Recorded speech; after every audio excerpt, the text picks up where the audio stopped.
Mission Chandrayaan आखिर सफल हुआ। चंद्रयान की लैंडिंग के साथ ही भारत ने एक रिकॉर्ड भी अपने नाम कर लिया। इस मिशन की सफलता के साथ ही चांद के दक्षिणी ध्रुव पर लैंड करने वाला भारत देश पहला बन गया है। साथ ही भारत उन देशों की सूची में भी शामिल हो गया है जिन्होंने चांद पर सफल लैंडिंग की है।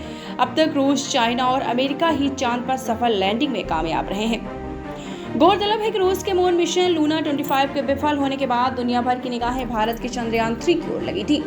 हालांकि इसरो ने भी पहले से ही कहा था कि हम चांद पर सफल सॉफ्ट लैंडिंग के लिए पर्याप्त एहतियात बरत रहे हैं। हम आपको बताएंगे कि किन वजहों से रूस का मून मिशन नाकाम हुआ। उन्हें पहले से भांपते हुए इसरो ने अपनी तैयारी जारी कर रखी थी। रूस की विफलता का सबसे बड़ा कारण जो बना था वो था कि रूस ने काफी लंबे समय तक अपने चंद्र कार्यक्रम को बंद कर रखा था, जबकि भारत ने जब से अपने चंद्र मिशन शुरू किए तब से इसरो लगातार इस पर काम करता रहा है। रूसी अंतरिक्ष एजेंसी रोस्कोस्मोस के प्रमुख यूरी बोरिसोव ने भी लूना 25 के फेल होने के बाद इसे स्वीकारा था। उन्होंने कहा था कि लगभग 50 वर्षों तक चंद्र कार्यक्रम को बाधित करना लूना 25 की विफलता का मुख्य कारण है। आप लोगों ने कछुआ और खरगोश की कहानी तो सुनी होगी। भले कछुआ धीरे चलता है लेकिन वो अपना काम जारी रखता है। ठीक उसी प्रकार से भारत ने भी अपना काम जारी रखा है और एक न एक दिन उसको सफलता मिली है।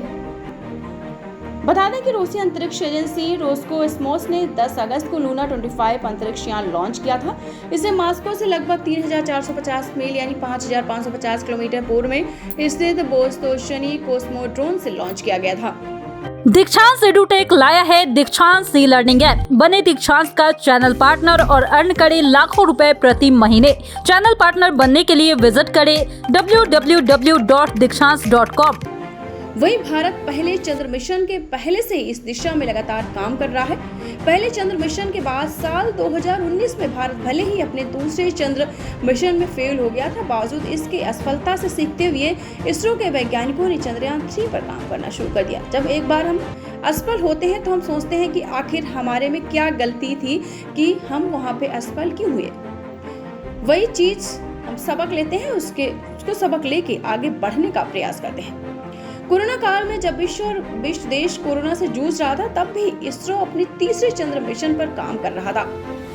चंद्र मिशन की दिशा में सतत काम भी भारत की सफलता का प्रमुख कारण बना है।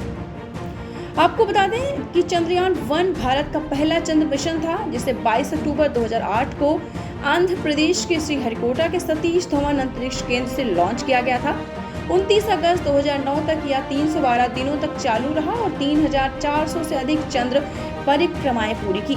लगभग एक साल तक तकनीकी कठिनाइयों से जूझने के बाद इससे संपर्क टूट गया। बात करेंगे चंद्रयान 2 की। इसके बाद 22 जुलाई 2019 को चंद्रयान 2 लॉन्च किया गया। यह चंद्रमा के दक्षिणी ध्रुवीय क्षेत्र पर सॉफ्ट लैंडिंग करने वाला किसी भी देश का पहला अंतरिक्ष मिशन था।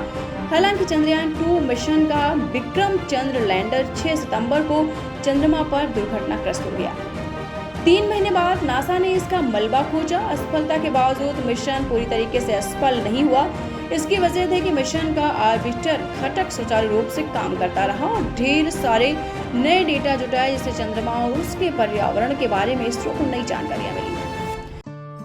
दीक्षांत एडुटेक लाया है दीक्षांत डिजिटल क्लास। दीक्षांत डिजिटल क्लास का उपयोग कर छात्र बना सकते हैं पढ़ाई को बेहद आसान और मजेदार। दीक्षांत डिजिटल क्लास को स्कूल में बैठकर देखना है तो पेन ड्राइव और स्मार्ट टीवी बनेगा सही माध्यम। चलिए अब ये भी जानते हैं कि दीक्षांत डिजिटल क्लास का फी स्ट्रक्चर क्या होगा। नर्सरी से लेकर यूकेजी के लिए 7,000, नर्सरी से लेकर दूसरी कक्षा के लिए 12,000, नर्सरी से लेकर 5वीं तक के लिए 18,000, नर्सरी से लेकर 8वीं तक के लिए 24,000, नर्सरी से लेकर 10वीं तक के लिए 30,000। अगर आपको डेमो करना है तो उसके लिए आप दीक्षांत डिजिटल क्लास के YouTube चैनल को विजिट कर सकते हैं। हमारे YouTube चैनल को सब्सक्राइब और Facebook पेज को लाइक करना ना भूलें। धन्यवाद।